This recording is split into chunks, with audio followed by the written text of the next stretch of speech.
Joining us today. Of course, I guess you're here every day, but you're joining us via camera today. Are we up yet? We are. Yeah. Over there. Hey, Skype Tim and tell him that I can't see any Skypes he's sending me. You what? Skype Tim and tell him I can't see any Skypes he's sending me if he is sending me any. Looks like Wayne can see us both. All right, good deal. Oh, look, there's Tim. Hey, buddy. Right there. Tim, I have disabled Skype, so, well, not really. Chuck's on it, so I can't, whatever you Skype me, if that's you, I can't see it. And my phone, it's broken, so I can't read anything on the phone either, so. Normal That's Troll okay. Lord stuff.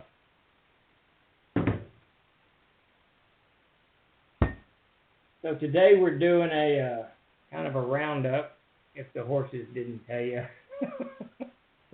Need some cattle in there or something. Just all the stuff that Troll Lord's been working on. And Chuck's joining me today because he and Tim are looking at this list. You guys are handling pretty much all of this. We really need Tim on here. I know he's doing. Yeah, but you're a better singer though. So. Yeah, well, something like that. I know he's doing World Anvil and you're doing Fantasy Grounds, right? Is that how that panned out? I guess, or a little of both. I don't know. It's just so much going on. Hey, Epi. It's a lot going on. Well, we're going to give everybody a little time to wander in. And then I need to send out my announcement. There you go.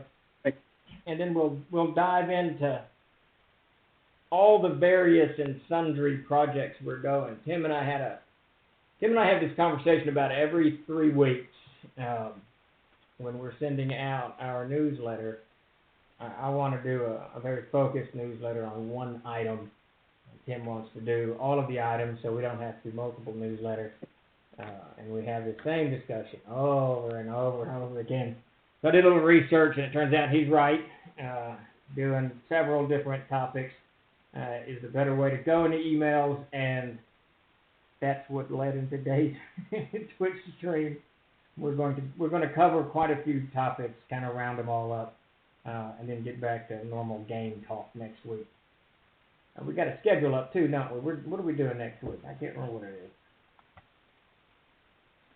Something or the other.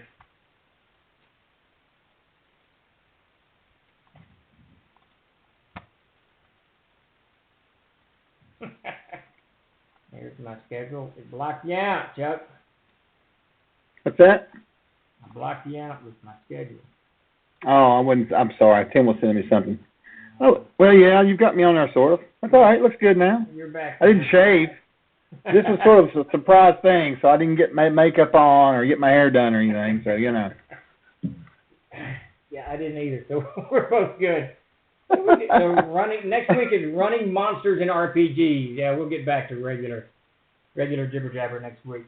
But this week we kind of want to cover things that the Troll Lords are working on, World Anvil, Fantasy Grounds, releasing a lot of our products out in PDF format. I mean, in a PDF for phone format, which is something new, I think, that the folks over at Drive-Thru are doing. And then we're going to talk about some Kickstarters and projects going forward. Good Lord of mercy. All right. Let's give it a minute or two more. How's that sound? You get the announcements out? Yeah, I got the announcements out, and I'm going to set up this bot thing. So you talk away, you do your jibber jabber, and then I'll do my jibber jabber. So we had to lay out a pretty decent schedule yesterday. It's gotten so busy around here that we got to lay things out, get a little bit of order to our chaos, so that when we're doing both these streams. And I'm just glad that I have nothing to do with that. I just kind of showed up. It's good. You threw ideas in there. Well, I have nothing to do with any of that. No, I know. But I'm real thrilled. I think everybody's real happy, though, to be honest with you. Yeah, I think it turned out pretty good and gives us all kind of direction so we can get ahead. And that's really where we need to get, because there's so many things going on. And I know that you and Tim are hammering away on World Anvil and Fantasy Grounds and whatnot, but on this end, we've got all these Kickstarters to fulfill and distributor orders, everything ratcheted up. It was just this heightened amount of noise, and then Todd doing whatever he did to his rotator cuff has inhibited our ability to load and unload trucks, to bind books, and do all kinds of stuff that we normally do here at a slightly more rapid pace. So it was time for some regrouping. I believe back in November, Tim and I got frustrated with stuff that we were going to schedule all of December just to kind of regroup the entire company, from the print shop to the mailroom to what we're doing on Anvil and Fantasy Grounds and everywhere else. But that utterly failed. We couldn't even keep up. So this is the beginning of the regrouping, the beginning of the roundup, as Tim or Chuck titled it. All right, well, I think we're about, I'm going to refresh this sucker, and then we're going to dive right into it, as I have jibber-jabbered enough. So first, let's talk about World Anvil. World Anvil is, I know it's been around for a while. I can't give much of the history of it. I know it had some rapid growth. We'll go with that. It had some very rapid growth in the industry. And Tim and Chuck kind of got involved with it, I don't know, 4, 5, 6 months ago, whatever. And about 2 months ago, we began to really kind of pick up steam on moving the entire world of Aird to World Anvil. For those of you who may or may not know, Aird is a fantasy campaign setting that Troll Games has put out since about the year 2000. Much like Castles and Crusades, it's the same setting. We don't evolve the setting. We kind of once you've picked it up, it's the same setting, and you get to go with it. You evolve it the direction you want it to go, which is kind of the nice thing about Aird. It's designed to, much like Castles and Crusades, fit into your gaming style relatively easily. There's mountains of history, mountains of culture, language. There's just an absolutely monstrous amount of material out there to allow you to kind of get your game going in any direction that you want it to. Conversely, there's no structure of heroes or any kind of framework in which you've got to build your own game. As Jason Bay says it best when he's talking about Aird. You're the heroes in Aird, so your characters are blazing the path into the future and all of that business. All of the path is there for you, but what's coming is for you to build. So all of that world setting, 300-page primary book, a monster book, Player's Guide to Aird, dozens of modules. We've got expansion books coming out. Peter Brad and I are working on the Austrag, which is part of the Planescape, which we'll get into later. But so all of this material we are migrating to World Anvil. Now, Chuck, you want to give kind of a description of what World Anvil is on the technical side of things? Well, most people are familiar with D&D Beyond because that's like the big online platform for people who want to access their games and characters and that kind of thing. Now, the interesting about World Anvil is it's not really set up like that from the beginning. From the beginning, it was more about building a world of your own and it being system agnostic, whereas D&D Beyond's D&D, right? And it's got a lot of worlds on there now. When I first met those folks at World Anvil, there was like 2,000 people. Now they've got like 600,000 people involved, building worlds, just being members, and being involved in the community over there. It's really, really awesome. And the idea originally was that you could build yourself a world over there. He actually devised that website for his wife, who was writing a book, and she wanted to bring her book to life. It's a fantasy novel. And that just kind of grew and grew and grew and grew. And now a lot of people are seeing that as sort of like the thing that's outside of 5th edition for not only promoting your setting, but they're building technical things into it, all kinds of different types of areas where you can include community plugins for building a community around it. There's going to be some functionality for like keeping track of characters. And I think they've got a lot planned on down the road that will get it more and more like something that you could actually use along with your game very easily. So that's why we took an interest in it, because, it helps us with the world of Aird, gets people to know about it, and the world of NZA, and we're even going to be building an SRD world on there. It's just going to be a world about the Siege engine. It's going to be called Siege World or something, I think we're talking about doing, which will be really cool because you can go on there and learn about the basics of the Siege engine, which all of our products, sort of emulate and work off of, Right. But that's kind of it in a nutshell. It's really cool. It's really growing. It's it's almost become an animal of its own, you know, so to speak. Yeah, it really has. I mean, looking at and Tim's been on it like a madman.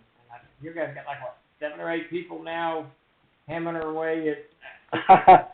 In the last 3 weeks, I've brought in 17 people. Holy Carolina. Between Fantasy Grounds and Roll20 and World Anvil, yeah. Yeah, we'll get to Fantasy Grounds in a minute. That's up next, but. No, I know. Just Yeah, that's so just the whole World team Anvil, developed, yeah. but bringing all these people in is what we've needed to do. It's one of the things that TLG has struggled with forever and a day is getting enough personnel to get this content forward into these new platforms. We've always wanted to go, as much as I'm technologically what do they call it? I guess we call Luddite. We call it a Luddite, right? But the youngins call it a boomer. Yeah. Which is a little true. I'm not real, I use technology, but I'm not that partial to it. But we certainly have wanted to be on these platforms, without a doubt. So, and then when you take something as monstrous as the World of Air, because it literally, I think it's hard for me, unless you've got the codex, it's hard for me to describe the amount of content we've got in it. There's weather charts in that thing, and calendars, and migrations of humans. I mean, I took all of that knowledge, or whatever that schooling that I got working on my PhD in history, and I applied it in World War when I created it. So it all kind of spills into it. It's difficult to access, though. When you get the codex, it's a great book. Now, it needs an index that's about 10 pages longer than it is, and that'll be, third printing's coming up, so that's the primary objective on the third printing, is a giant index. But the World Anvil kind of gets around that a little bit. If you go to the map, you can see I've got here an image of a small piece of the World of Air. That's the Darkenfold Forest. That's the Darkenfold Forest, and I've clicked on Ends Meet, and there's actually, if you look on the left, you can see where it says Ends Meet. There's actually quite an article there that gives you all the information on Ends Meet. And this is the stuff that Chuck, Tim, and everybody are busily plugging away. And I know that every morning, Tim and we just set aside part of the morning so we can go over what's going in now and its formatting and what this means and what that means. I'm pretty sure he just now discovered yesterday that the Codex of Eric has a huge number of terrain descriptions in it. So, yeah, he did. So, there's just so much information in there.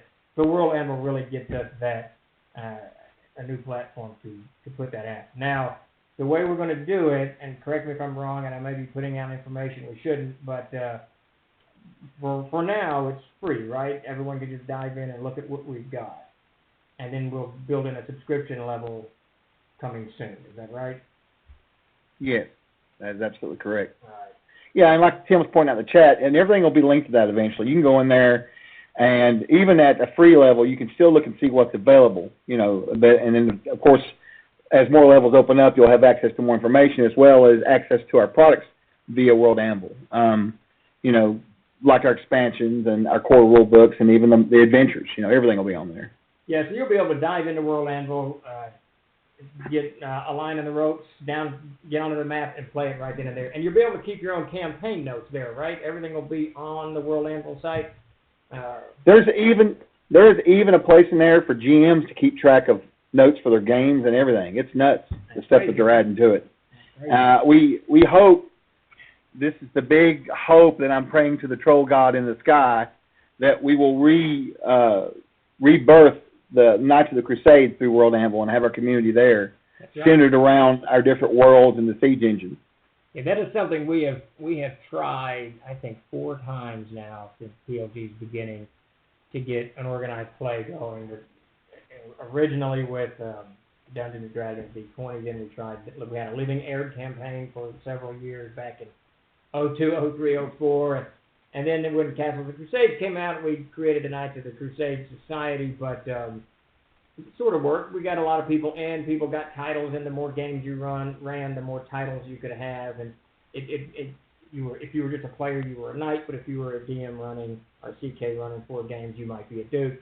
So we built all of that in, and that worked fairly well. And then that kind of fell apart, and then we created the Knights. Well, you just gotta have bodies, Well, and you got to have someone that's working it. Yeah, every time we brought in someone to work it, for whatever reason, it just didn't pan out. And on our end, as Mac left the company, it really became me, and in those days it was Gary Gygax. That was my primary focus. It wasn't, living aired or organized play or any of that stuff. But now with World End, it looks like we might actually have a platform that we can kind of really expand that whole mess in. Yeah. Which would be nice. Do you want me to talk a little bit about that, or wait? Yeah, absolutely. I actually didn't do a graphic for that one because up next is Fantasy Grounds. That's how far the organized play is from my thinking. Yeah, dive into the organized play, the Knights of the Crusade. So it's going to be it's small right now. We're still working out all the kinks in it, but it's going to be very sandboxy. Unlike people who are used to Adventures League, we want to have a living world with seasons coming out, each year. But by no means do you have to play that. You can do whatever the hell you want. I don't care. It's about playing and meeting people. That's all it's about. We're not trying to get anyone to do anything that's going to be controlled by us. We just want to provide you with the ability to be able to meet anybody you want, be it in a gaming store, at your house, in a library, wherever, cons, online. It's all going to be, wired in together. And we're going to have a huge way I want to set this up to where everybody can communicate. We can have a way for them to talk and meet up, and also have content that's going to be exclusive to that organization, adventures, character cards, all kinds of stuff. We've got all kinds of stuff. And the great thing about that is a big part of that is stuff that's provided by the community themselves. Because all of us write our own adventures and make our own stuff. We all do that, and we like to share ideals. And what better way to do that than a good networking system? Because I think, at the end of the day, and this is my personal opinion, and I think Steve and Tim have both heard me say this before, but I'm a big believer in if you enjoy a game, then it needs to be played or it's going to die. And I don't want to see anything happen to our games. I love our games. And, I'm not just being biased because I hang out and work with these guys now. I've been playing them since the 90s, since, 98, I guess. But anyway, yeah, we want to see this last. And the way to do that is to bring everybody together and play the games, So that's the idea behind it. We're going to do a test run in March at GaryCon, and it's going to be very simple. I just want to sit down. We're just going to work some networking at the con as far as setting up where games are going to be, make sure they got everything they need to run their games correctly, give out some swag, and just start building that way. We're going to be sending out emails in the next couple of months to everybody that was originally in the original KOTC, because it's still going to be there. No one's going to lose anything that they've put into it or whatever. That's not, we want to keep everybody there, and they've been very loyal to us, and we want to keep that. We're just trying to fix it now to where it'll actually be a living thing that's going to go on forever, long past I'm dead, hopefully, but, whatever. But that's the short and the sweet of it. We're just kind of working all that stuff out. It'll be a few months before we really get it really ramped up, but we're working on it. We've got so many projects that it's just kind of, laying it out. It's really getting the time organized to get everything done. Yeah, it is. We need a damn time machine is what we need. Yeah, that's for sure, or about 352 more bodies. All right, so one of the things I really actually liked about the Knights of the Crusade is the downloadable player character sheet, or NPCs. That was just nice. Wrong graphic. Yeah, I moved it. I'm segueing into Fantasy Grounds. I don't have anything for Knights of the Crusade. Well, pardon me. I didn't see the KOTC one, so, But I did like that about the Knights of the Crusade. We had quite a bit of, I know Mark used to screen all that stuff that went up there, just stuff that, because to join it you have to submit an NPC or some such business. So, I assume that stuff. Good Lord, it's my turn. Yeah. All right, so that leads us into one of the other big things that we're working on. Tim, if I missed something, just dive in there, and I haven't paid much attention to questions. All right, I don't see any questions immediately, so now let's dive into Fantasy Grounds. So Fantasy Grounds is something Troll Games has been involved with, I guess is the right word, for a very long time, at least 10, 12 years. Some of the first stuff that we sent to Fantasy Grounds is actually, I don't know if it still is up there, but up to a couple of weeks ago it was still up there, and it was, I think, the second printing of Mortality of Green. You could tell by the covers it had just a different layout than we do now. So the content that was up there was very old. None of it was updated, and it had been sitting there forever and a day. I would work a little bit with the guys. I can't remember who owned Fantasy Grounds before. Smiteworks has them now, right? I can't remember who owned it before. And then Doug and crew would occasionally email, and we'd get a little bit of content to them, but, very, very, they have a mountain of stuff to do themselves, so a very slow progression of Castles and Crusades and other material going up on the Fantasy Grounds. Well, that's changed very recently. Obviously, Fantasy Grounds has exploded in growth, so is D20. A lot of these, Roll20, a lot of these sites have. So we've kind of really, this is another thing that Tim and Chuck are hyper-focused on. World Anvil is in column A, and in column B really is Fantasy Grounds. And that's getting material up to date, number one, and then uploading just new stuff. Chuck, you want to take it? Yeah, so we've got sort of a three-pronged attack with this, and basically how it works out is we are trying to, as we redo all this stuff that's on there, we're going to be redoing all the modules that's on there already, our adventures. Anyways, as we're doing that, we're also going to be releasing new stuff. I think we're working on the C series right now. We're going to be redoing. I've got Mortality. C1 and C2 are being redone because they desperately need to be redone. I would say probably, and a lot of the guys in the audience here know this, probably 80% of what we've got on Fantasy Grounds was done in 2010, and it's a completely different program now. So we are working on trying to get all that updated, release the C Series, along with starting over with the A Series. I've got guys working on that. Plus, we're also working on the Adventures Backpack for CNC. We're working on the Player's Guide to Aired 5e. And anything that we're working on in the C or the A Series is also being worked on for 5th edition as well. So we've got doubles going on. And the plan is to basically, every time we do something for CNC, we'll do the 5e at the same time or right after it, That way it keeps it more efficient. The devs have the same files. They don't have to trade stuff around or whatever. And then plus they get an equal share of the pie, so to speak, of the different systems and whatnot, So, yeah, it's a good process. We're just starting it out and getting it used to how we're doing things and getting things over to Fantasy Grounds and getting it all built up and everything because, one of the things that brought me to, working with these guys was because of Fantasy Grounds, because of the rule set that was on there was sort of out of date. It had been built, by the guys that owned it originally in Finland, I think 2008. So it was very out of date, and it still is. It needs a lot of improvements done to it, but, and we're hoping to maybe do some super improvements to it on down the road once we get our feet wet and get more things accomplished. I'd like to see, Amazing Adventures on Fantasy Grounds, and I'd like to see Victorious on there, and heck, maybe even Harvesters. And I think that's possible eventually, not anytime soon, but I think possible. But the main thing is to get that in a process to where we're getting things on there that's fully updated, especially with Unity coming out. All the old stuff has to be gone through and added for line of sight, and the new things that are coming out, the new version anyway. So we might as well update them all the way. There's no point in doing a little bit here and a little bit there. Just do it all and get it over with, Yeah, no, that's good. And I actually really like getting the 5th edition stuff up there as well. That game is up and coming. It'll eventually, get pretty popular out there, so it'll be nice to have a lot of 5e material already out there. Yeah. Of course, that's being asked. It's insanely popular at the moment. It is insanely popular. It is. But you know what? Like you've said and I've said, it's great for the hobby. Oh, amen. Well, yeah. I think it's great. Oh yeah. I've explained this before, probably on these streams. But when Dungeons and Dragons slides, when it does poorly, all RPGs do poorly. And when Dungeons and Dragons does better, it pulls us all forward. And it's basically because retailers can take a risk in buying more and more RPG material because there's an actual market out there. They know they're going to get some of their money back, so they can look at other systems like Castles and Crusades or Dungeons All Classes or Sword and Wizardry or whatever it is that they're looking at. So, Dungeons and Dragons 5e has been wonderful for the industry, wonderful for the hobby. It's just been fantastic across the board.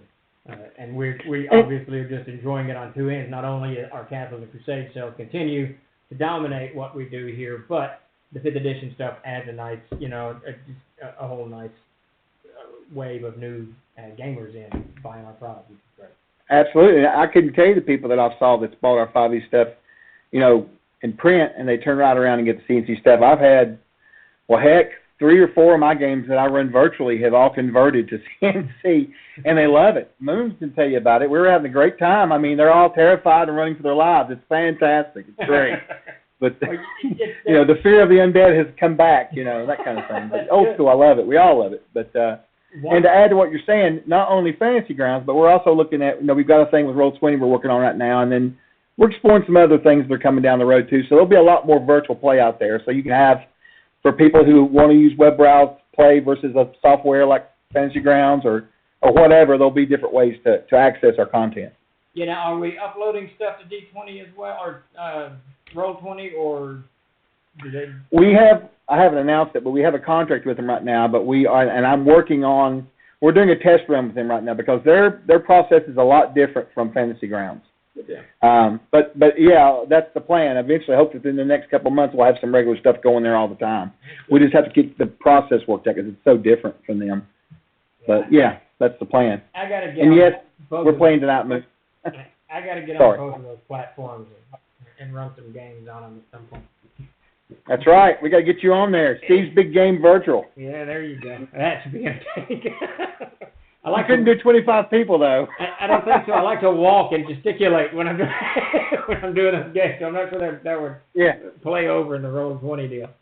All right. So Fantasy Grounds, World Anvil, we're hammering away. Now I'm going to dive into something that Tim is heading up at the moment. And there's two sides to this coin. We're working pretty heavily with Drive-Thru RPG to push TLG products. Now, right now, we're just working with Catholic Crusade, specifically the Player's Handbook. And I'll get into all of it in a second. But specifically, push these two products into two new platforms for TLG. One is a PDF that's designed specifically for the phone. Now, we went through about 4 or 5 different versions of this. We've got something that works well. I think Tim wants to do a few adjustments to it, but put it out. I can't remember exactly what. I was very happy with it, but I think he wanted it to do something with the back button or something. I don't know. But essentially what it does is it takes all of your Player's Handbook, your Castles and Crusades Player's Handbook, and puts it on your phone in a very readable format that allows you to kind of jump back and forth between the table of contents and whatever subject matter you're doing. So you really can be sitting at the table, put a dice roller on your phone, you're good to go. All you need is your phone and your Dr. Pepper, and you're good. So eventually, once we mastered the way that's going to be laid out and presented, we'll start translating more stuff over into that format. So for those who are interested, you'll be able to get the Castle Keeper's Guide, Adventures, or whatever it is. I'm not sure what we're aiming at next. My guess would be the Castle Keeper's Guide, followed by Monster Treasures and the Codex of Eric. But make it all available on the telephone. And the other, go ahead. I'm sorry. No. I was saying, you know what's great about that is I have nothing to do with it. It's all Tim. Great. Great. Yeah, I have very little to do with it. I believe great. It's awesome. To do the formatting. Let me tell you, that's what's really nice about the World Anvil Fantasy Grounds and this stuff. I have very little to do with any of it. You guys ask me for information, I send it to you, then I go about my business, which is just fantastic. It's just lovely. So the other side, go ahead. I was going to say, Moondog had a comment about our stream time. We were looking at doing some different things at the stream times. We actually were here first, Moondog, but that's okay. I'm not complaining. But, it's weird how you have to schedule stuff around other stuff on the Internet. It's funny. The Internet's so expansive, but yet confining at the same time. Yeah, really, and honestly, for us, and I've talked to you, Chuck, and I've talked to Tim about this, 1 o'clock in the afternoon is not good for my work day. No, it's not. I clock in about 7 in the morning, and I work about 5:30 or 6 or so, give or take, and cut the day in half with stop and get, so maybe we're going to move it. We just got to find a good time to move it to. Yeah, we're thinking about maybe getting Steve on here at midnight. I think that would be good, That would be a little better, I guess. Yeah, well, and I've talked to Tim and Steve a little bit about it. I think what we're probably going to do is we're going to probably do a lot of things where we'll probably do some odd times, but we'll make sure everything's pre-recorded and downloaded so that I can do premieres on other platforms like Facebook and YouTube and Dailymotion or wherever. And then that way you'll still be able to watch it, and maybe I can, bribe him to hang out in some of these premieres and still answer questions while the video's going. So that might be a solution. Yeah. Well, it was more my children leave the nest. It gets easier and easier for me to not have anything to do. So anyway, so the other side to Drive-Thru RPG that we're working on, and this is, I've got a little bit of hand in this one, only as I have to approve things at the end, but we're doing their POD. as if people may or may not know, Troller Games owns its own print shop. So we can print pretty much anything we want, when we want. We have a little bit of time delay to get covers, UV coated and whatnot, but we can kind of roll it out. Now, we don't do hardcovers. Hardcovers we do out of a company out of Missouri called Walsworth.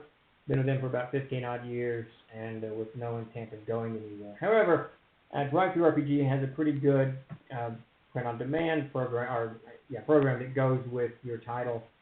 Where this could come in and be extremely helpful is overseas, of course. You know, anyone in England or the Philippines or Japan or wherever that wants Player's Handbook printed, then they can do whatever it is that they do on their end with their subsidiaries. I assume that's how that works.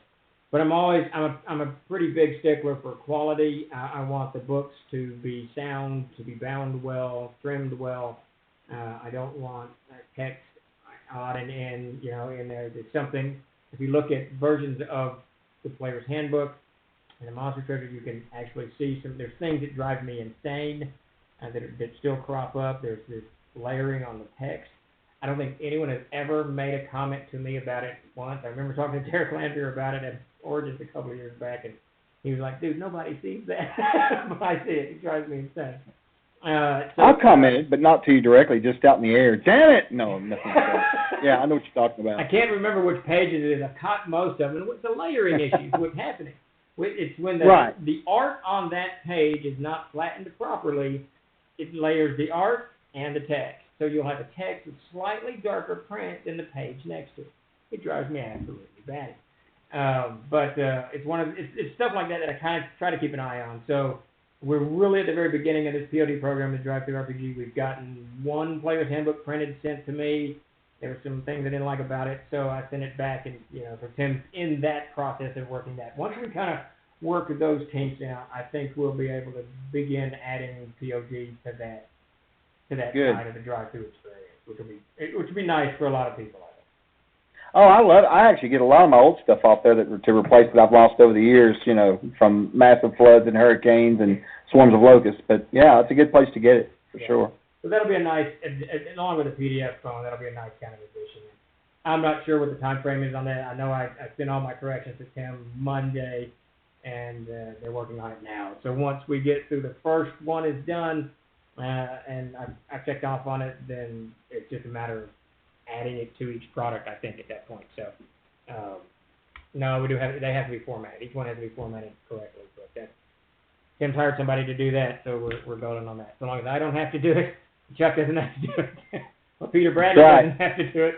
I think everybody's plate is so full here at TLG. Nobody wants any more work. For the first time ever, I sent Peter an art assignment a week ago. Right after Christmas, I sent him an art assignment, and he said, maybe you should send this over to Jason. Because he is so backlogged in TLG work that he didn't want any more. Of course, I sent it to Jason, and Jason can't get to it for about a month. We're definitely full up right now, because even when we come up with stuff, we'll be like, oh, shit, that's going to have to wait. Everything. And we got to we've got some outside property we got to deal with, so I got to shift. I'm going to cut out a good chunk of my time to take care of this other stuff for the next couple of weeks, maybe Monday. So we'll see how that plays out. All right, so beyond the phone, does anyone have any questions on World Anvil phones or PDFs or all this other goobly-goop before we dive into Discord? All right, Tim's just laying out information on that. Well, that's good, Perry. That's very good to hear that, much like Chuck, you're very happy with it. My primary concern is the binding. I've done this for close on to 2 decades now, and I've seen a lot of books put out there, and this binding is poor. People buy it, and then within a month or two, it begins to disintegrate. Absolutely. It's something I don't ever want TLG to get into. So, but it sounds like, in the book that I looked at, it's around here somewhere, it seems to be bound well. And once we've worked through some of these graphic issues, these layering issues, then we should be good to go. Hopefully. All right, so what did I do? There we go. So, on into Discord. Chuck, I'm going to turn this one over to you. You've been headlining the Discord side of things, so... Well, just like the bot says, come join our Discord server. We're giving away free Dr. Pepper virtually. You just have to imagine it. There's even a free emote you can use that has a Dr. Poppy can on it, you know? Yeah, so you kind of like that, yeah. So, yeah, it's a Discord. We've had it up for a while. We've not really pushed it huge to let people know much about it yet because I really wanted to get a good set of moderators in there, and I have some fantastic guys and girls that are helping me help people answer questions. We have a lot of activity going in there. In fact, we had a discussion the other day, and I was trying to prune some channels out there, and I really ain't got much I can prune. Everything's being used. We have small sub-channels for just about anything you can imagine that's got to do with not just Troll Lords, but also with gaming in general. If there's any kind of a question you want to know about something with gaming, you can go in there, follow the link in Twitch there, go in there and ask your question. You'll get 5,000 answers. There's so many people. I even have a channel called Ask the Experts that you can ask about anything specifically about our games, and they'll tell you. If you need to know about a monster in a certain venture, somebody will know about it. It's fantastic. And what's great about it is, you know, a lot of times you go to forums, you'll post questions, you'll have to wait for somebody to get back with you. You'll get a reply pretty quick on there. Those guys are great. They really are. We're kind of using that sort of as our community hub for now. Even if we end up doing a community thing on World Avalon down the road, which I think we probably will, this will be our main comms as far as keeping track of everybody real time, you know. Because as we all know, you do things through, you know, postings on forums and those kind of platforms. They're great, but they're kind of slow, you know. And people need to be engaged. They want to be active. In fact, we're getting ready to have our very first talk this week in there. It's on Friday. It is, let me see where it's at here. I think I've got it right here, yeah. So this Friday, a bunch of the mods got together, and they have started a thing called Troll Nerd Chat. There'll be a thing going out on social media about it, but you guys can come join that and talk to them. We're going to have a community thing. We're going to do it, I think, once or twice a month. Everybody can show up, and we're just going to talk about gaming. Anything you want to talk about. We're just going to hang out and get to know each other, you know, find out who's playing what games. One of my moderators, Chantel, she's actually starting up a play-by-post game that I'm playing in, and we want to get some more of those started. And those are games where you'll basically you just play like you did back in the old days in the mail. We'll have some times when we'll meet and we'll actually game and roll dice using one of the bots on there. But for the most part, it's going to be a lot of just play by post. You know, you just type in and role play, and it'll be good. We have some regular games going on there in the community every week, sometimes every week, that you can play virtually on Roll20 and Fantasy Grounds. I run some games on there, and some other people do. We've got a couple of private campaigns on there. So there's a lot of gaming activity starting to build up on there, which is great. And there's channels to keep track of information about what we're doing, what's going on. And it's just a good place to keep your finger on the pulse of what's going on with you know, Troller games in particular. Yeah, so I hope you guys all come out this Friday to see that and hang out and talk to everybody. We'll be hanging out in there. And the main thing is to try and give everybody a hard time except yourself. I think that's the competition thing that's going to go on with it. But, yeah, so should be good, though, to see what kind of early topics we're going to talk about. I'm not sure. Wayne, Red Dragon's in the channel. I think Abby might be here. I know Perry was around. What's some of the topics we're going to talk about this week? I haven't looked at the sheet in a while, so I'm not real sure. I've been sort of overloaded, so I've not looked or anything. You guys know? Let's see what they got to say here. Virtual potato chips and virtual Dr. Pepper. That's exactly right. Now, you know what? That's the best keto diet there is out there is virtual. So I'm just saying. Oh, they're starting simple. Okay. All right, cool. Hey, maybe we can talk to Tim or somebody to come by and hang out too, you know. They ain't got nothing to do anyway. Oh, wait, he's got those phone PDFs to get done. I forgot about that. But, yeah, so that's what's going on. Come by our Discord, check it out. And I just want to tell everybody we really appreciate you for showing up and hanging out in there. It's great. It's a great support platform for us. It really is. Yeah, I need to get in there. I get in there once in a while and yeah, let me tell you something. So anytime you're on your computer, it lights up like you're in there. Yeah. And so you feel like this mythical creature, the Troll Lord. Will he answer us? You know, they look up at the heavens, you know. And every once in a while, someone will say something up, and you'll answer back, you know. I go in there, and I about once a week I open Discord, and I say, today I'm going to figure out how this platform works. I just can't figure it out, so I move on. I know it's not that difficult. I just need to get in there and do it.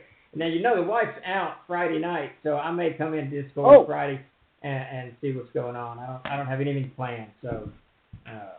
Yeah, you should come by. What time was that? I didn't even read the post that I put. That's pretty bad. It's what time did it say on there? 7 p.m. Central. Yeah. Nice. So that's Friday night. Yeah. You know, you mentioned so it should be good. You mentioned play by post. It's funny how little has changed in the world, because that reminds me, I never quite figured out how he did it. I never did it myself, and there's probably some old grognards who know how this was done. But back in the 70s, Davis was part of this play-by-mail Hyborian Age war game, where I can't remember what kingdom he was, but there's a folder in the mailroom, all of Davis's stuff. So what people probably don't know, there's the mailroom, and in the mailroom's got all these shelves with all of our product that gets pulled when we're pulling and packing and all that crap. But if you go beyond all of that, there's this, what do you call those things that you get dressed behind, whatever the hell that thing's called, kind of like a curtain or whatever.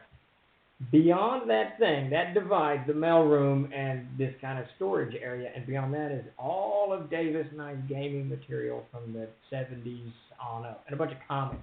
I took Davis, he never could really store anything properly, so I just took all of his stuff and I keep it for him. Because that day, and I know I've spoken about this, and I went over to his house and I found 4 mail crates, the little U.S. Post mail crate, open to the world, sitting in the backyard, filled with PLG stuff, books, CD-ROMs, the little floppy drive, and it was raining, and it was just it was raining on all of this crap. That's how they store stuff. So I don't let it keep Oh my God. But anyway, so while I was poking around looking for some Vacuum mess, some of the early stuff he did on Vacuum, I found his play-by-mail Hyborian Age war game that he did back in like 78 or 79 or something like that. So really nothing's really changed. We're still doing that. Oh no, I can remember running to my mailbox, man, in the rain, waiting for that letter to come, so I could fill it out. I remember joining, let's see, I think it was what was that called? It's the first organized play, RPG, what was that? Oh, the DMV one? The TSR one? Yeah, the TSR one. I remember joining that. I cut the little ad out of the Dragon magazine and mailed that shit off. It was awesome, man, Yeah. That's weird time, different from now. The only thing that's changed is things move a little bit faster. I'm not sure that's good or not. Yeah, they move a little faster and we move a little slower. That's the long and the short of that. And one of these days I'm going to get myself a horse, and it's going to move even slower for me. Yeah, about like mine on Red Dead. I'll show you a picture later. Anyway, RPGA, that's it. I could not remember the name of it. I was young, I was like, I started playing when I was 9, 1977, and, I couldn't wait for it to get my magazine in the mail. I had 2 magazines. That one, I think something for sci-fi. And you just go through and look at all the ads and cut all that stuff out, man, and mail it off and just, I'm connected, And now it's like you can't get away from it everywhere. Yeah, and 6 weeks was nothing. You would put a check in the mail and order a... Oh, yeah, totally. Yeah, 6 weeks, and you're okay with waiting. Now you wait 30 seconds, and I'm like, ah! Yeah, right. Hurry! Refresh, Yeah, exactly. I'm sure it's all for the better. I'm quite sure. Yeah, sure it is. We're going to go. It is, because as you know as well as I do, there was a time when it was almost like the dark medieval ages with gaming. I mean, there was a time when I really thought, man, it's really going to not really be a big thing anymore. Oh, yeah. And now, the mid-'80s and up in the early 90s, it was kind of gone. I mean, it just, all of that excitement, there's this, I was trying to explain to my son, he was looking at some Epic magazines that I had. We used to collect Epic and heavy metal, and he was looking at some stuff. And I was trying to explain to him, in the 70s, there was this whole energy around the entire genre, not just Dungeons and Dragons, but fantasy and science fiction. There was this. It had gone from the little novels, the dime novels of the 50s and the 60s, and into this really kind of avant-garde art, writing, all kinds of stuff. It's really, really, really thought-provoking stuff. I mean, just good stuff. I mean, it was really cool, and it's not just because I'm looking back on my youth, and I'm sure there's some of that now out there now, but there was just this kind of dawning. Tolkien exploded, of course. All of this stuff just kind of exploded. Even on your album covers. I remember the album covers in the 70s were art. I mean, you got a Rush or Leonard Skinner or whatever the hell it was, Journey, that was art. It wasn't just, No, absolutely. Yeah, it's just an interesting time that things were a little bit, You remember the movie Wizards? oh yeah, love that. Absolutely love that movie. Yeah, it was a different time then, for sure. That was good stuff back then, those days. I try to save stuff like that when I come across it in yard sales or flea markets or any of that stuff. If you come across it online or whatever, I love to save that kind of nostalgic stuff because man, it was a good time. It really was. It was good stuff. Game. And of course, it gave birth to all this gobbledygook, which kind of leads us into our next thing. I don't really have a graphic for this next conversation, but I want to do talk about TLG and Kickstarters. We've done, I don't know, Tim, is it 30 or I think it's 29 Kickstarters so far. I thought we hit 34. I may be wrong. Well, there's there's a few that go with Chenault and Gray too. There's Stroller Games and Chenault and Gray. So there's a all right, that's true. So yeah, it may be over 30 at this point. I'm not sure, but we've not failed. We've fulfilled all of them. We haven't missed it. We've been late a few times, but Kickstarter's worked very, very well for us, and it's allowed us. Yes, Ralph Bakshi, absolutely. I'm a huge Ralph Bakshi fan. Wizards, absolutely. But so Kickstarters, we've done a whole slew of them, and we've got. I'm going to have to recap in my head about 5, I think, ongoing now. Starship Warden, NPC, Gaxmore, Amazing Adventures 5th Edition. There's one more I'm missing. The Egyptian, the Codex Egyptium, and Codex. So we're covering multiple game systems from modern Amazing Adventures pulp style, which is really multi-genre, to Castle and Crusade, 5th Edition, and now the Starship Warden, which is, we've designed it, the book is for Siege Engine, but really it's for Metamorphosis Alpha as well. So we've got, Kickstarter, we're using that as a platform to push all kinds of new stuff that we haven't done before, and even to bring back stuff that we've, reprinted and what have you. A mountain of stuff. And going forward, aside from those, let me give you a quick, we're running out of time, so very, very quick recap on where we are on each of those. The NPC book, Davis is sending files over every week. I think it was the Rogue last week. He sent me a bunch of files yesterday. I didn't look at them. I'm not sure what they were. And then, so that's on schedule. He wants to have everything to me by May 1. That's his plan, which would be fantastic. Pete has already started drawing character sketches, so is Zoe's, and they're just doing those kind of on the side because they got other projects they got to finish too. Codex Egyptium, editor going in. We should have, I'm hoping to have the Keltaran book back this week. Not sure on that, but hopefully we'll be back this week. And the Egyptium book, we're deep into it. It needed a little bit more editing to it, so it's taking a little bit longer. But Zoe is sending the final 4 pieces of art for that. I believe that'll be this week. So Egyptium is gearing up to get wrapped up. Amazing Adventures. I can't wait for that. Yeah, that's actually, I'm a huge Egyptian mythos to me is just badass. Yeah, me too. Me too. Egyptians really, they look the coolest of all Homo sapiens in our, big, beautiful planet. The Egyptians look the coolest. They just look cool. So really looking forward to pyramids too, you got mummies and all that action going on, so it's cool, That's all of it. Everything's good about it. Yeah. So we got that wrapping up, and then Gaxmore, we've gotten most of the submissions in. If you're one of those people who bought at a level where you get a submission and you don't have that to us this week, you're not going to go in the book. That's just the sad truth of it. We got to get that thing done. First round of editing is finished, and it'll go. It's doing its second round now. It's been brought up to speed in 5th edition, so we're wrapping up Gaxmore here in the next few weeks, prepping it for. I want to go to print no later than February 10, February 15. Who am I missing in that? Blah, blah, blah. Starship Warden. That book, is interestingly enough, was delivered to us, laid out and finished. It's done. We could technically go to print today if we wanted to, but I'm not going to do that. Some of the art I want to replace, so I've contacted Jason Walton and Peter, and not yet Zoe, but soon to be Zoe, to get just more art in there to kind of swap out some of the pictures. We will probably release that in PDF format next week, with the caveat that you'll understand that the one you've got in the PDF will change over the next 3 or 4 or 5 months. So a lot on that. And the Kickstarter's coming up. I have my list. I think I have my list. Do I? No, I don't. Yes, I do. So we've got things that we are looking at to put into Kickstarter for this quarter, probably the Castle Keeper's Guide, and Castles and Crusades, the spell compendium. The CKG, of course, is going to be third printing. It'll have a new cover. We've already designed that, put that out there as part of the screen. We're going to expand the monster ecology section. We're going to expand the travel section. We might pull that first chapter out. I'm not sure yet. If we do that, then we probably won't, because then we have to make sure it goes in the 8th printing of the Player's Handbook. And now it's getting too complicated. So let me ask you a question. Yeah. You said you're about travel. Yes. Does that include water-based? Yes.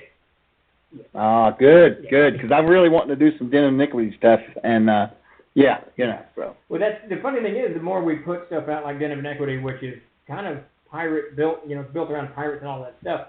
And then I went to the CKG the other day, and it was missing the chart. Well, why don't we have this? This is supposed to be right. The every book, and it's a good book. I mean, I'm very proud of that CKG. It's got a mountain of material in it, but it needs some holes. And I will soon. I'll put this up on Facebook probably, or whatever you and Tim tell me to do, I'll do it. But I'm going to do a call out for people to post your suggestions, what you'd like to see changed or put into the Castle Keeper's Guide. That doesn't mean we're going to do it. That doesn't mean we're going to do it, but it does mean that we'll consider it, and frequently. I mean, you guys have gamed as long as I have, as long as Chuck has, and Tim, and everybody else.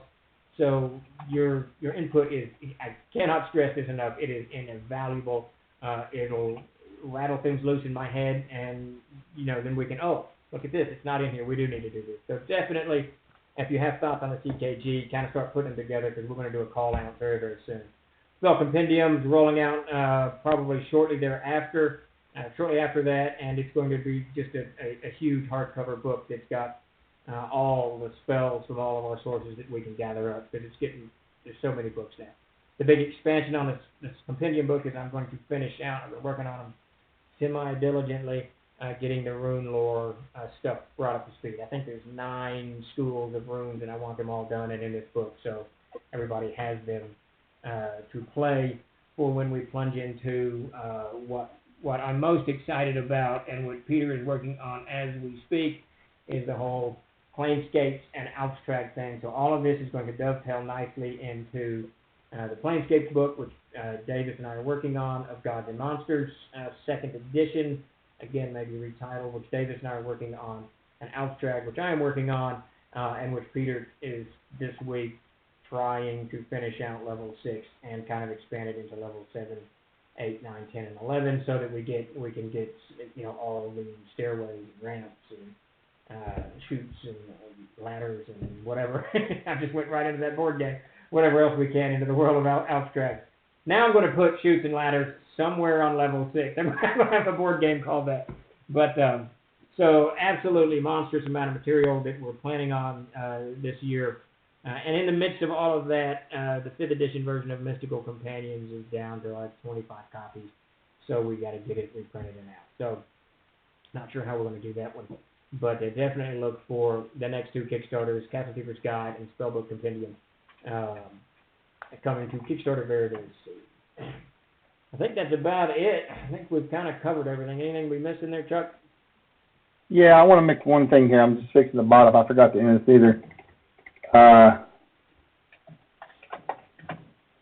But I think you covered just about everything. I'm trying to think. Tim, was there anything else you wanted to add to that? I'm sure we're missing all kinds of stuff. We always do. Yeah, there is literally so many, and I can't get some of these projects put to bed. I think Den of Iniquity is finally put to bed. There were some damaged boxes that we had to replace. Those shipped out today. And this bloody Castle Crusades box set, Lord have mercy. There's still 38 people, I think it is, that need their Towers of Adventure book, and we're just kind of waiting for the printer to actually ship them. So, fun there. So, yeah, a couple things. So, when you were talking about the Castle Keeper's Guide, it had me thinking, I know we've been talking about you getting ready. We're going to be looking at putting out a new,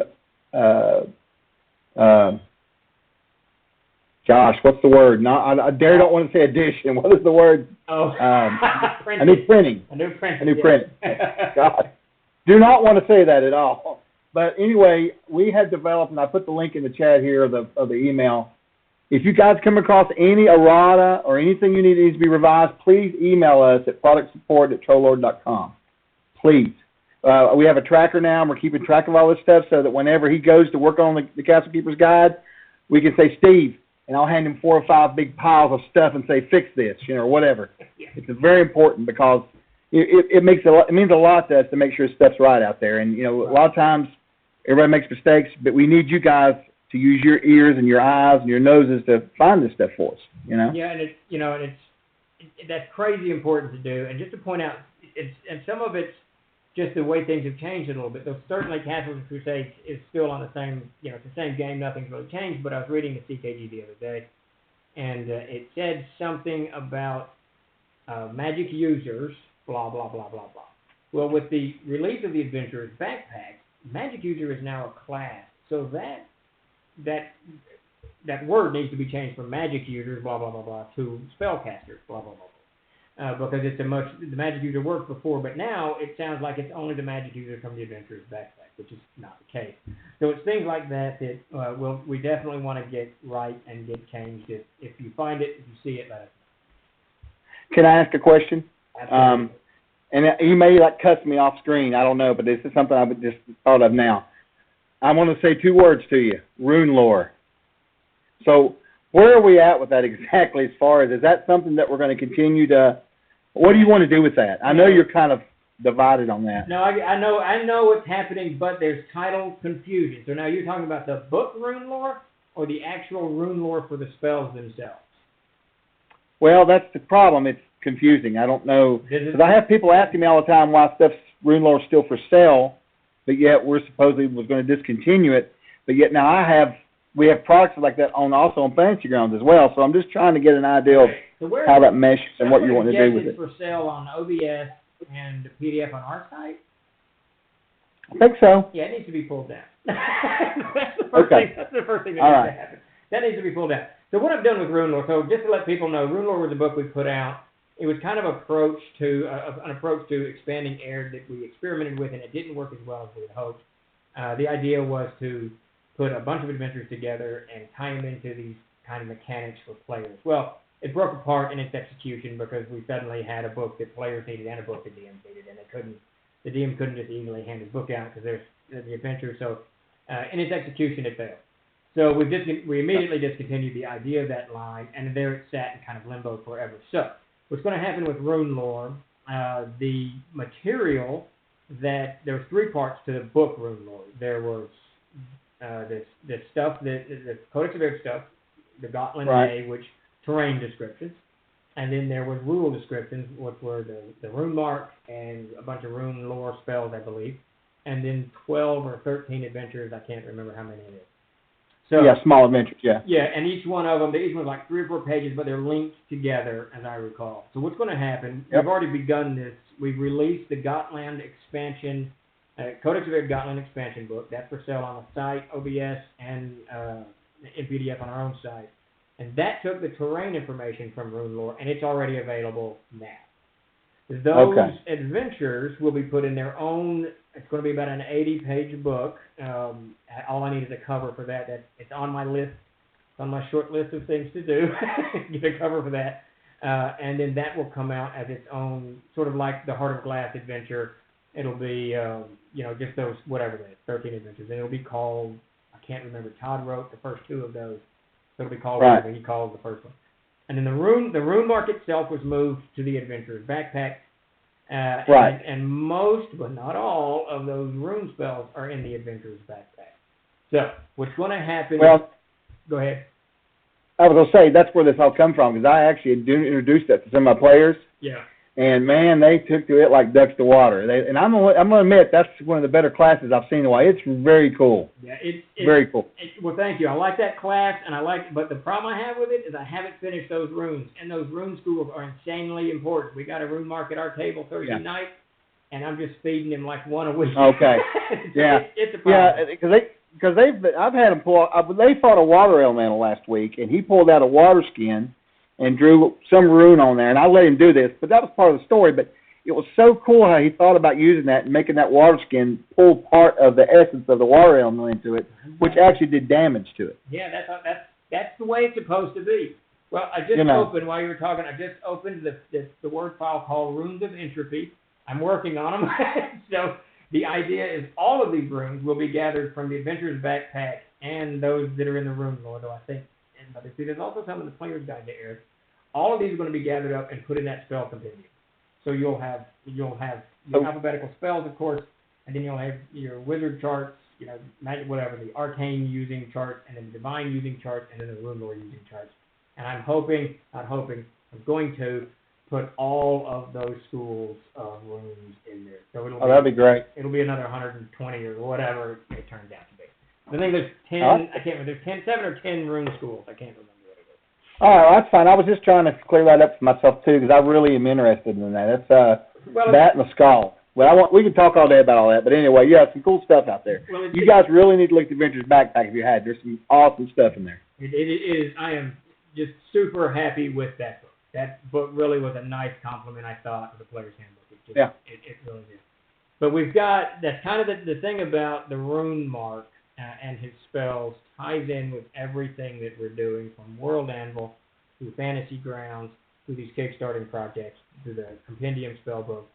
Because the rune mark himself is sort of a plane traveling class, or can do that a little bit easier, it just ties into the Planescapes book, it ties into the Guest Gods and Monsters, it gives more content for World Anvil. I mean, there's a whole package here, and the two things that frustrate me the most with TLG right now are both my fault and on my desk. It's not finishing Alstrad, because people have been playing that now for well over 2 years, and they can't go to level 6, and that pisses me off. And in these rune spells that are not done. I mean, they should be done. It's been too long. It's been much too long. What can you do? You'll get to it, though. Well, we've got a giveaway for everybody here for hanging out this late. We didn't mean to go this long, but you know how it is. I've discovered me and him both are very long-winded at times. So, yeah. You guys that have hung out, I'm going to put a link in the chat. This is for a free copy of the phone version. Please do us a favor. If there's anything about it you don't like or do like, email product support. Let us know, because Tim Burns needs to know what to do there. He needs to fix that. That's his job. Rhino, actually, I have right here on this flash drive the expanding classes number 2, part 2, whatever, expanded, that has all of the combinations for multi-classing, and what's the other thing that we do? We do multi-classing and something. Dual classing? No, something. I can't remember. Class and a half. Multi-classing and class and a half from the Adventurer's Backpack and the Player's Handbook. It has not been sent to Peter, clearly, because it's still on the flash drive, so it hasn't been laid out and set for a book. But Mark Sandy sat down and diligently wrote it and created all of it, took all the classes and made all the combinations. So hopefully soon you'll actually see expanding classes expanded. That's interesting. So you just made up all the combinations, basically? Yeah, what Mark did, if you look at expanding classes, he did that for the Player's Handbook. Any combination of classes that you can do, he put it together in the way the class is going to be. And he did it for your class and a half as well, a concept that he developed, really cool concept. Well, then he went he's not going to rename them or anything, is he? No, nothing gets renamed. It's just, if you were to play a Scald and a Cleric, I wouldn't make any sense. A Scald and a Rogue, then this is what you get. So it's lots of charts and lots of stuff that Mark. That's crazy. Yeah, I want to see. That's interesting. Okay, cool. That's very cool. It's been sitting on that flash drive for about 3 months now. Hey, I will say this. Chuck's come on board, about 6 months now, 7 months now, and Tim has dove into this stuff and sent it. So both of you guys have taken so much work off of my desk that literally starting today, when we're done with this feed, I'm done, and I'll be working on. Hold on, Pete. I'll be working on other stuff for the actual game going forward. So, very, very thank you for that, and very good news on that as well. Our link is not working. Well, that could be a problem. That could be a problem with the phone PDF. It won't download. Yeah. No, I don't know. Actually, I think it's my fault, because it went to the newsletter sign up. That's not what we wanted. That's on me. So just use that link there, guys. My bad. There you go. I was a little hustled there at the end there. I was trying to get set up to the camera, and you know. Always too much going on. So all good stuff rolling around here. Thank you everybody for showing up. We'll be back. Jim's Tricks of the Trade's going out this afternoon or tonight or whenever Tim gets it out. I can't remember when he does that. And we'll be back Thursday at 1 to do Jim's Tricks of the Trade. And again next Tuesday, in which we're going to get back to more gaming material, talking about monsters and the creation process. So much and so on. So I knew Perry would ask that question. I was Yes. waiting for him to ask that because he did the conversion to Fantasy Grounds. I was just waiting for him to strike like a vulture in the night, you know. Yes, Perry, sadly. Sadly it will. It never stops around here. Updates. I just need to get it created, get that thing laid out. It's a good book. It's still it sells all the time. People are constantly picking up that expanded copy. Because it's just, people love it. They love the combinations of things. Good. Oh, cool. Good, Pete, good. There it is. Tim's working diligently at it. He wants it done. He's after it like a madman. So hopefully we'll have everything ever on there for him to work on. It'll be good. It gives him something to do. Yeah, exactly. All right, well, I think that's it. We'll be back Thursday at 1. We are off. Thanks, everybody. Thanks, everybody, for showing up. And thanks, Chuck, for joining in and helping me out today because I'm in the deep water with this stuff. So I'm staying on the print side of the river. So. Now, you have your little fortress of solitude you can retreat to. I'm jealous. Right on. All right, thanks a lot. I'm going to sign off now, and we'll talk to everybody later. Thanks, guys. We'll see you.